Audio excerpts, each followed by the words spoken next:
अस्सलामुअलैकुम वरहमतुल्लाहि वबरकातुहू। आमिर नज़ीर आपकी खिदमत में हाजिर है। आज मैं आमिर नज़ीर नहीं बल्कि मोहम्मद आमिर पर बात करूँगा। मोहम्मद आमिर हमारे पाकिस्तान का नौजवान फास्ट बॉलर, जिसने थोड़े ही अरसे में पूरी दुनिया के अंदर अपना नाम पैदा कर लिया। बहुत कम वक्त में उसने विकेटों का अंबार लगाना शुरू कर दिया और थोड़े ही अरसे में उसने ऐसे ऐसे रिकॉर्ड बनाने शुरू कर दिए जो दुनियाई क्रिकेट देखते ही परेशान हो जाती थी।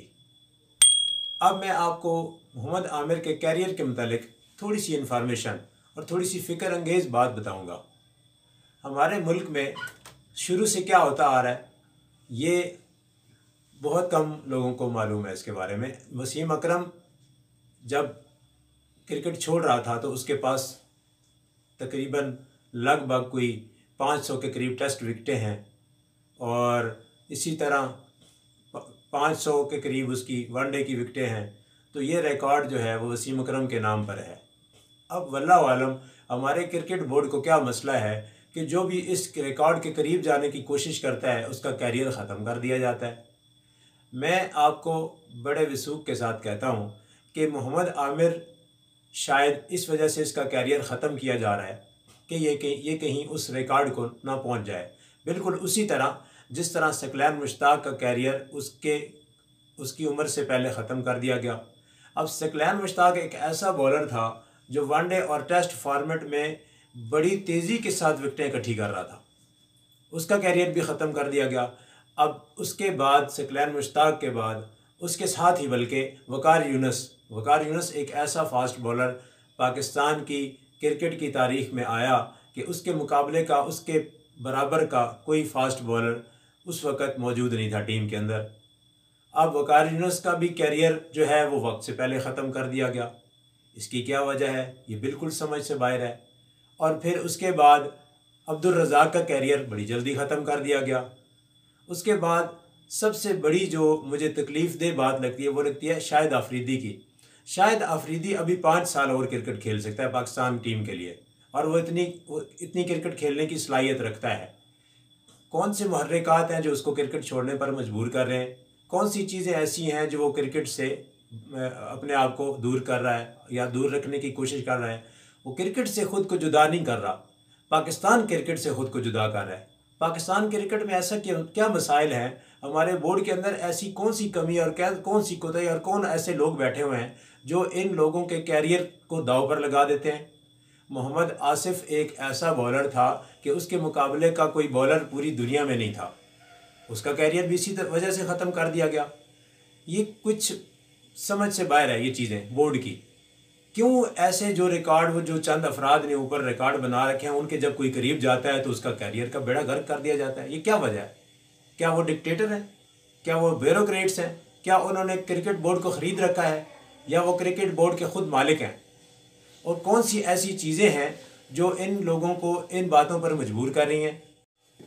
अब मोहम्मद आमिर के साथ भी यही कुछ हुआ है। एक तरफ से पीसीबी कह रहा था कि ये टेस्ट क्रिकेट भी नहीं खेल सकता, वनडे भी नहीं खेल सकता, डोमेस्टिक भी नहीं खेल सकता, क्लब क्रिकेट भी नहीं खेल सकता, बल्कि पाकिस्तान के अंदर किसी किस्म की भी ये क्रिकेट नहीं खेल सकता। इतना इसने कोई बड़ा जुर्म कर दिया था और वो जुर्म फिर फ़ौरन ख़त्म भी हो गया।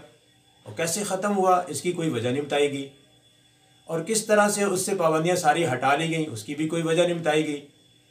सामने ये आई बात कि जब इन लोगों को किसी एक बेचारे प्लेयर की ज़रूरत होती है तो उस वक़्त ये इनके लिए मसीहा बन जाता है। उसके बराबर का कोई ईमानदार फिर प्लेयर नहीं होता, फिर उसके मुकाबले का कोई प्लेयर पूरे पाकिस्तान में। जब ये किसी को खिलाना चाह रहे होते हैं और जब ये इनकी टीम को ज़रूरत है, जब ये महसूस करते हैं ना कि हमारी टीम अब इसके बगैर बेकार है, हमारी रोटी रोज़ी ख़त्म होती है, तो फिर उसको टीम में ले आते हैं।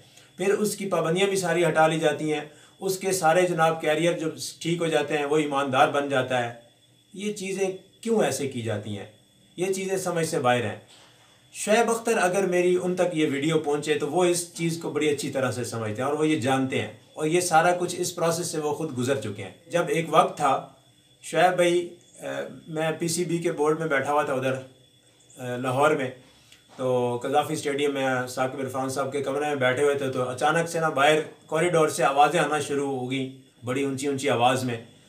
तो साकिब इरफान साहब मुझे कहते हैं कि यार इस तरह करो कि ज़रा फ़ौरन दराज शराज बंद करो। उन्होंने दराज बंद करने शुरू कर दी और टेबल शेबल बंद करके, कंप्यूटर बंद करके, दरवाज़ा बंद करके बाहर गैलरी में खड़े हो गए हम लोग। तो मैंने कहा सर क्या हो गया, क्या हो गया, किधर जा रहे हैं? कहते यार वो शुएब अख्तर आ गया तो वो हंगामा करेगा। तो शुएब भाई पर उस वक्त कोई पता नहीं किसी ने पीसीबी पर शिकायत कर दी थी, पीसीबी के किसी बंदे ने शुएब भाई के ख़िलाफ़ कोई केस शेस कर दिया था, कोई जुर्माना डाल दिए थे। तो शुएब भाई तो सीधे हैं, वो सुना देते हैं। और शुएब भाई ने जिस तरह क्रिकेट खेली है उस तरह की क्रिकेट कोई मुश्किल ही कोई पाकिस्तान में खेलेगा। ये शुएब अख्तर ने डंडे के ज़ोर पर खेली है क्रिकेट। कोई मतलब जो है इसने ये सीधा हो जाता था, कोच को भी सीधा हो जाता था और क्रिकेट बोर्ड को भी सीधा हो जाता था कि भाई क्या वजह, क्या तकलीफ़ है आप लोगों को। तो शुएब भाई इस तरह की कोई टिप्स जो हैं वो मोहम्मद आमिर को भी बता दें, जिस तरह से आप क्रिकेट खेल रहे थे, जिस तरह से आपने क्रिकेट खेली है। तो ये वाले टिप्स जो हैं प्लीज़ मोहम्मद आमिर को बता दें। आपने मोहम्मद आमिर को बुलाया अपने पास, मुझे पता है, आपने उसको कहा है कि यार इसको मेरे पास भेज दो ज़रा, तो मैं इसको ज़रा ठीक कर लेता हूँ, चेक कर लेता हूँ, ये ठीक हो जाएगा, कोई ऐसा मसला नहीं है और ये पाकिस्तान के लिए रिकॉर्ड बनाएगा। तो इस बेचारे को समझाएं शुएब भाई कि किस तरह से पाकिस्तान टीम के अंदर रहना, ये कहीं ऐसा ना हो कि कहीं बेचारा बोल पड़े और ये बोल जो है उसके वो बेचारे भारी पड़ जाएँ और वो बोर्ड जो है उसके और मज़ीद ख़िलाफ़ हो जाए और उसके लिए मुश्किल हालात पैदा हो जाए। तो मोहम्मद आमिर तक मेरी ये बात पहुँचाइए शुएब भाई। तो कोशिश करें कि आप हजरात भी कोशिश करें कि इनके लिए दुआ किया करें। ये ऐसे ऐसे हीरे हैं जो हमसे ज़ाया हो जाएंगे, फिर हमारे पास जो कुछ बचेगा वो आपको पता ही है कि जब सीनियर्स टीम में ना हो तो मैच देखने का भी दिल नहीं करता। इसी के साथ ही मैं आपसे इजाज़त चाहता हूँ। अस्सलाम वालेकुम रहमतुल्लाह।